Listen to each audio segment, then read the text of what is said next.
እስላምን ብርሃን መርጠን የነብዩ ሰለላሁ ዐለይሂ ወሰለም ነብይነት ወደን ቁርአንን የህይወት መመሪያ አድርገን መኖር ያልቻልነው ሰዎች ሁሉ ያን ጊዜ ነዳማውና ጸጸቱ ከባድ ይሆናል።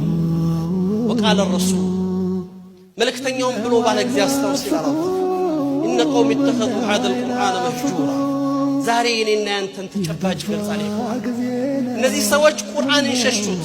ቁርአኑ ይሄ ቁርአን አያት ሲወርድ በዘመኑ የነበሩት የመካ ሙሽሪኮች لا تسمعوا لهذا القرآن والغوا فيه ይሄን ቁርአን አትስሙት፣ ጆራችሁ ላይ ተጥክተቱ፣ እሱ ሲህር ነው ይለውጣችኋል እየተባለ ጩሁበት፣ አደናግሩት ሲሉ እንደነበረው ሁሉ ዛሬ ደግሞ ነብዩን ተቀብለው ቁርአንን የህይወት መመሪያ አድርገው ነገር ግን ህይወት ላይ መኖር ያልቻሉት ሰዎች ሸሹት ይላሉ። አላህ ፊት ብሶታቸውን ስሞታቸውን ነብዩ ያቀርባሉ።